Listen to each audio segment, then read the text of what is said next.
Hey, welcome back. Another session of Three Ball Walk. It has been a few weeks. It was prior to the All-Star game we were with you last. But summer vacations, a lot of things come up. Julio, Bob, Roberto. Eddie. I was on the 14-day disabled list. Yes. It's been a while. A lot of things have happened. I mean, the last time we were all picking Giancarlo to win the home run derby. And Nope, didn't. and it didn't happen. He didn't win? He did not win. Oh, wow. Aaron Judge came through, but then after the home run derby, Aaron Judge, I don't want to say he stopped hitting home runs, but his pace slowed down, and Giancarlo speeded up. Right now, Giancarlo, 38 home runs, Aaron Judge, 35. Yep. Who's going to win the home run title this year?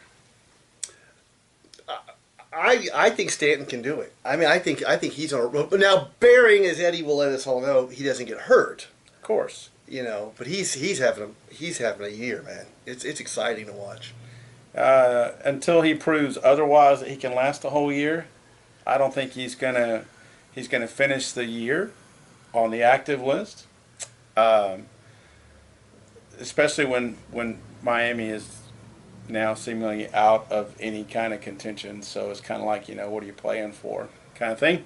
So I think he'll somehow have a mysterious ankle, knee, soft tissue injury, and then he won't finish the year out. And I'm going to go with a dark horse. I'm going to go with Bellinger. Bellinger winning the... That Bellinger stays in the hunt and will play the whole year, and so therefore I think that's why he'll get Bellinger. Interesting you bring Bellinger up. Justin Turner hitting over 350, leading the league. Actually, 350 yet. Leading the league in hitting, 51. and the whole team in their last 51 games. Have you? I don't know if you. The Dodgers are incredible. The Dodgers are 44-7. They're incredible. Pretty good run. Without Kershaw. Without Kershaw. Without Kershaw. Without Kershaw. Okay. They're incredible. So maybe they're better without Kershaw? Not long term. Last year he went out and they went on their big win streak last year as well, Oh. which is kind of interesting. I'm not, He's proven right. No, you can't be better without Kershaw. But they are better without Kershaw. The offense is really, I mean, Puig last night Puig last stole night. a home run, and they're playing well. And one of the things, and what I the Dodgers are obviously guaranteed if they haven't clinched it already. The Dodgers are 8 games better than the Astros. Yeah. 8 games. better than Who's the best team in the American League? 13-game lead. If this was the old, each league has their winner. They have a 13-game lead. Man. On the Washington Nationals, which is absolutely mind-blowing. It is. I mean, they are the best team in baseball. They are. So the Dodgers are 44-7 in their last 51 games, but a few months ago we were discussing the 2 wild cards coming out of that division. Mm-hmm. I got the opportunity to see the Diamondbacks, Goldschmidt, your surprise player nobody's ever heard of. Best player nobody's ever heard of. Yep. He is. He's great. He is great, He is I great. think everyone's heard of him. I mean, I've never heard of him, so there you go.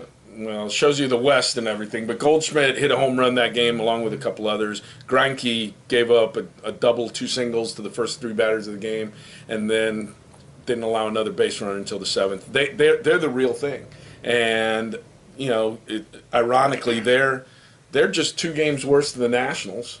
They're number 1 in the wild card, ahead of the Colorado Rockies. Yep. Are you guys still with obviously that's the best division in baseball. Are you still with all 3 teams come out of that division? I think so. I think it's going to be hard for anybody to catch him. I mean, Milwaukee and St. Louis are close to each other, but I think they're going to win their divisions. Eddie and I talked about it before the show. I think either one of them win the division as opposed to getting into the wild card. I don't see it. They're closer to their division leader Right. than they are the wild card. Yeah. The NL West has run away with it. Yeah. I don't know how many times the NL West plays each other. Again, That's what's amazing it's about one of those it. things down the schedule. If you look at their record, the Dodgers, the Rockies, and the Diamondbacks against every team outside of the West, it's even more mind-blowing. Wow. Because now with the heavy schedule, with the slanted schedule, they played each other so much. The Dodgers, which will take us to our next point, the Dodgers begin a series today with the Diamondbacks.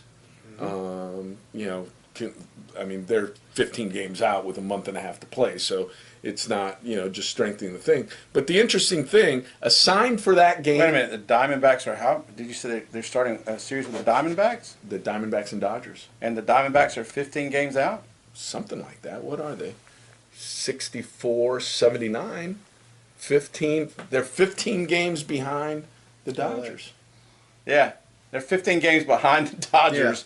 And they have they're the number one wild card. Yeah, think about that for a Think second. about that for a minute. And they're only 2 games, a game and a half behind the second best team in the league. That's what That I'm just talking shows about. you the Dodgers are just The Dodgers are so Tearing good. up. So here's my thing though, if the Dodgers were to go on a run and sweep the Diamondbacks, so they play 4 games. If they sweep them for 4 games, now then Milwaukee, and let's say Milwaukee goes on a 4-game win streak during that time, Milwaukee will jump them in the wild card standings. Well, they're 6 games out. They're 6 But games if they out. win 4 and the Diamondbacks lose 4, That's a 4 game, so Okay. they'll be 2 They'll be games 2 out. games They'll back. tighten it Two, up. They'll yeah. tighten it up. and that's the thing that I don't know about how many times They these play other two each other teams a play lot. each You other. play each team in your division 18 times. So if they play them 14, if they lose 14 games to the Dodgers, But they've already lost some of those. okay, if they lose 7 games to the Dodgers over the next few Yeah. Oh no, down the that, stretch, that's what. that's but 7 they've been that basically makes this an Right. even wild card race. correct. But what I'm saying is, that's what's so amazing about it. The Rockies and Diamondbacks have still run away with the wild card, having to already play. They've already overcome the majority of it. They've only got a few games left, and will it happen again? You Yeah. know. I mean, you got to win. If you're want to get in the playoffs and you're the Diamondbacks in Colorado, you got to win one of those games each series against the we Rockies. can have our stats crew look that up, and we'll talk about it because it'll be an Phil? interesting topic next week. The stats crew can look up how many games they've already played interdivision against each other and how many they have left, and how that's going to affect the wild card. The interesting thing about that series, they go and get the long term, the largest tenure umpire to umpire the game, Cowboy Joe West. Yep. He is scheduled for the Arizona Dodgers game. Umpired more than 5,000 games in Major League history, 5 World Series. He is the veteran of them all, and he gets suspended yesterday. Saw that. Yep. 3 games. For because comments about Adrian Beltre. Adrian Beltre is the biggest complainer. It was a long interview. They asked him everything from the best player he ever saw, the worst, the biggest complainer. Beltre laughed it off. I mean, they get along. And Major League Baseball, a month after the article appears, now they're not sure if he appealed it and then lost the appeal, and now the suspension's coming down, or whether the suspension was just handed down now. But your thoughts on that? If the umpires don't want to be criticized by the players and coaches publicly or in interviews, then I don't think they should criticize the players in interviews.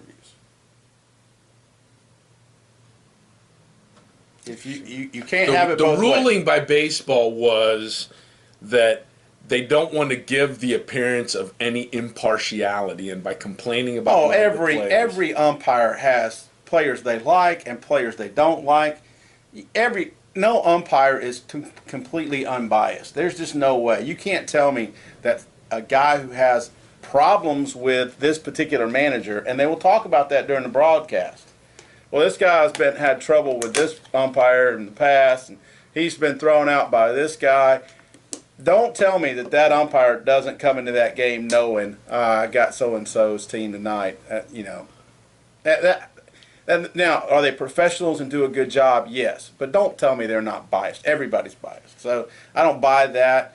But I do buy the fact that if you're going to protect the umpires from being criticized post game by players and by managers, you need to protect the players from being criticized by umpires, even in jest. I think it's over the top. But I think What it's is fair. what is criticizing saying he's the every play every yeah. pitch that comes across, if I call it a strike, he's going to complain. It could be right down the middle of the plate, and Beltre's going to say that was outside. What? Again, I think if you're going to have it one way, then you have it both ways. If you're not, then you say to the umpires, grow thicker skin about when a player questions your call in the game. Says, well, Joe it's West. an interview. How do you, you know, I think one of the big things, your thoughts, Bob. My thought is simply we complain about guys not being honest in interviews. Joe West expresses himself, and he has to get paid the penalty now. It's ridiculous. They did a tribute to his 5,000 game and went over an entire array of questions. I get that. I'm okay. I'm okay with what he said. I don't think there's a problem with that. But you cannot say both ways. I mean, you know, if you have a player who says, if Beltrade in his 3,000 when he got his 3,000 hit, if he's being interviewed and somebody says, well, what's the worst umpire you ever had to overcome to get a hit? Worst umpire, worst player, I think. Most complainer is like, who's got the smallest strike zone? Can you sit there and comment on that? Yes. I don't think anyone gets suspended for saying so-and-so has a smaller strike zone than another No, they guy. can't. They can talk about the umpires like that. I think they can. They would be suspended. I think they would be suspended by baseball, because then that's discussing an umpire's ability to do their job, and they're not supposed to do that, which I think you ought to be. I mean, these guys are professionals. They get paid. This isn't some high school umpire who's out there getting $8 an hour because nobody else wants to do it, or a little league umpire who's volunteering to do it. I see protecting those guys. But these guys are professionals. They make their living being an umpire. They're judged and they are evaluated on every game by somebody in the national office.